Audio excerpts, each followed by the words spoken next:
छांगा मांगा के अंदर बहुत बड़ी तादाद में सिल्क कोकून प्रोड्यूस की जाती हैं।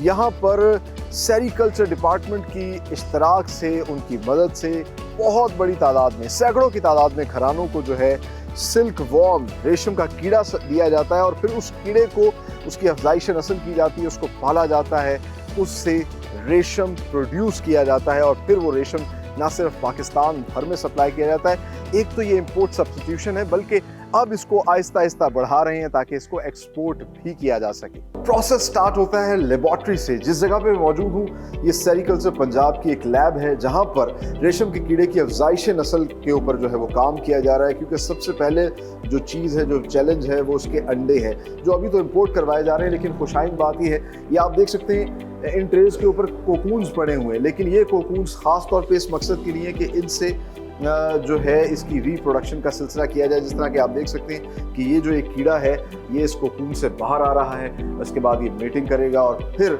अंडे देगा।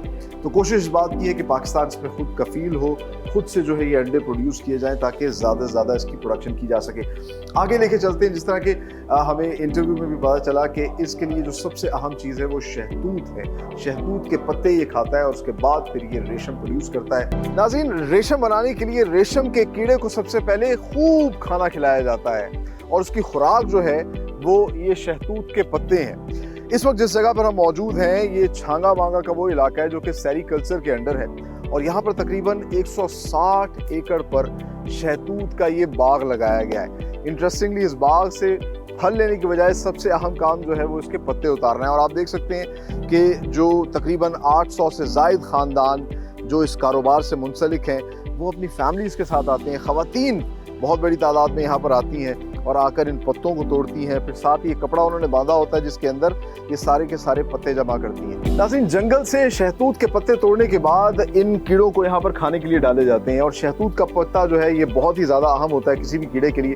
जितने ज़्यादा पत्ते ये कीड़ा खाता है उतनी अच्छी यील्ड, उतना अच्छा धागा ये प्रोड्यूस करता है। इस वक्त जिस जगह पे मौजूद हूँ, जिस कमरे के अंदर मौजूद हूँ, ये एक किस्म का इंक्यूबेशन रूम है यहाँ पर और हर घर के अंदर इस तरह का एक कमरा जो है घर से बाहर अलग बनाया जाता है, क्योंकि इन कीड़ों के लिए ख़ास तौर पर एक टेम्परेचर जो है उसको मेंटेन करना होता है।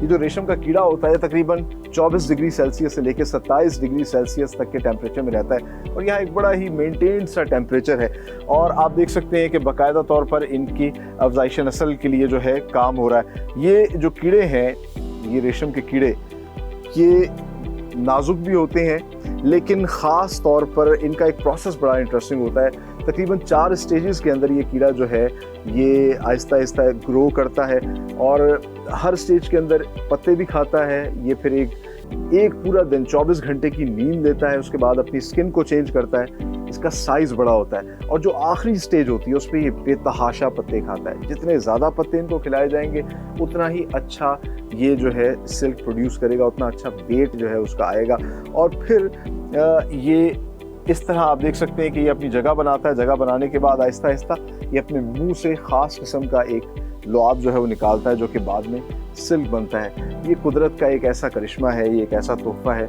जो इंसान जिसको इस्तेमाल करता है और फिर दुनिया का बेशकीमत महंगा तरीन कपड़ा जो है सिल्क का, वो इसी से तैयार होता है, इसी धागे से। हम एक घर के अंदर मौजूद हैं जहाँ पर ये इसकी कोकून जो है वो जमा की जा रही है, फाइनल स्टेज है और मेरे साथ इस वक्त मौजूद हैं हाजी असलम साहब। उनसे बात करते हैं जो काफ़ी अरसे से रेशम का जो धागा है इस कारोबार से मुंसलिक है। अस्सलाम वालेकुम हाजी साहब, कैसे हैं आप? अल्हम्दुलिल्लाह। अच्छा, ये सब सबसे पहले तो बताएं कब से आप लोग ये रेशम का कारोबार? ये सर हम तकरीबन 10 साल से ये काम कर रहे हैं। आप ये 10 साल से कर रहे हैं? जी ठीक है। वैसे इस छांगा मांगा के इलाके में कब से जो है काम किया जाता है? ये सर छांगा मांगा के इलाके में तो जब से पाकिस्तान बना है, अच्छा, उस वक्त से ये काम जारी था। अच्छा, लेकिन दरमियान में आकर फिर 20 साल इसका गैप हो गया। ठीक है। अब दोबारा महकमा सेरिकल्चर वाले आए हैं तो ये उन्होंने आन के दोबारा हमें कहा है, उन्होंने ये रेशम के पत्ते ला के दिए हैं, इसको रिवाइव किया है। हाँ जी, उन्होंने हम पे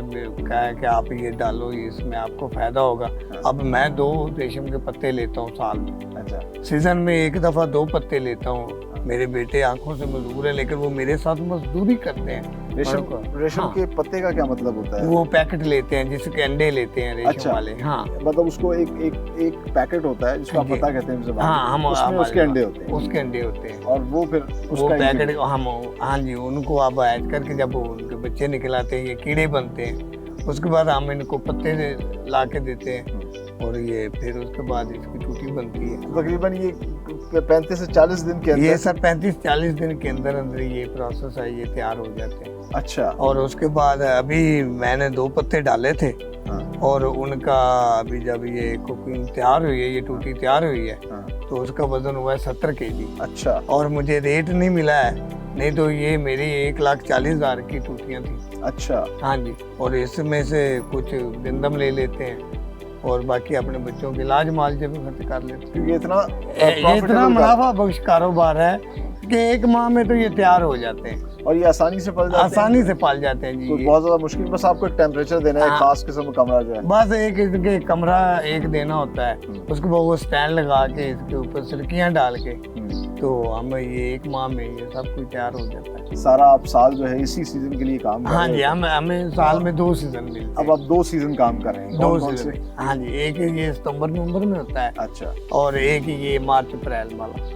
तो आपने गुफ्तगू मुलाहिजा की हाई साहब की, बहुत शुक्रिया हाई साहब, आपसे बात करके बड़ा अच्छा लगा और ये जान के अच्छा लगा कि आप लोग जो है एक बड़ा यूनिक किस्म का काम कर रहे हैं, एक ऐसा काम जो कि पाकिस्तान बनने से पहले से यहाँ पर हो रहा था और फिर ये मांग पड़ा था, लेकिन ये काम जो है अब इसको दोबारा रिवाइव किया है। खासतौर पर सेरिकल्चर जो है डिपार्टमेंट, उनकी एफर्ट्स इसमें बहुत ज़्यादा हैं। सिल्क कोकून को हैंड पिक करने के बाद फिर उनको एक जगह पर स्टॉक किया जाता है और उनको खुले आसमान में बिछा दिया जाता है। 1 या 2 दिन इसको धूप लगवाई जाती है, इसको ड्राई किया जाता है और उसके बाद इसके अंदर जो कीड़ा होता है वो डेड हो जाता है। वो एक सॉलिड फॉर्म में, जिस तरीके से आप समझ लें गुठली है, वो इस तरह इस कोन के अंदर आ जाता है और आप महसूस कर सकते हैं उसकी आवाज़ को।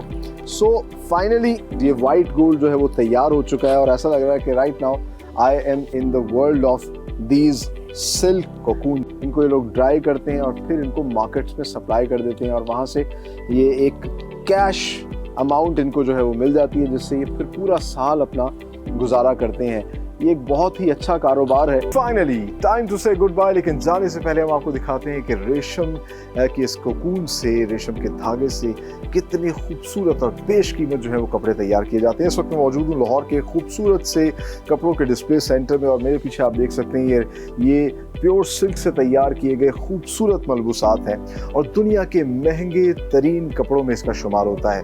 कुरान मजीद में कहा गया है कि जन्नत के लोग जो हैं, जो जन्नती होंगे, उनका लिबास भी रेशम का होगा। सो आज के प्रोग्राम में हमने आपको दिखाया कि किस तरह इंटरेस्टिंगली छांगा मांगा से मुत्तसिल इलाकों में कितनी बड़ी तादाद में जो ख़ानदान हैं वो रेशम के ये कोकून जो है, रॉ रेशम प्रोड्यूस कर रहे हैं।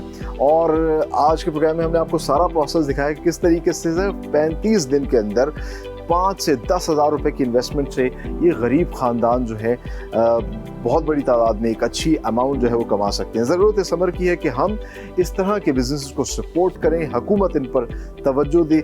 इससे पाकिस्तान को भी फ़ायदा होगा। पाकिस्तान की गरीब आवाम जो है, जो पाकिस्तान का मेहनत कश है, वो सही मानों में अपनी मेहनत का समर और फ़ायदा उठा सकेगा और पाकिस्तान जो है ना सिर्फ इम्पोर्ट सब्स्टिट्यूशन करेगा बल्कि इसको एक्सपोर्ट करके ज़र मुबादला भी कमा सकता है।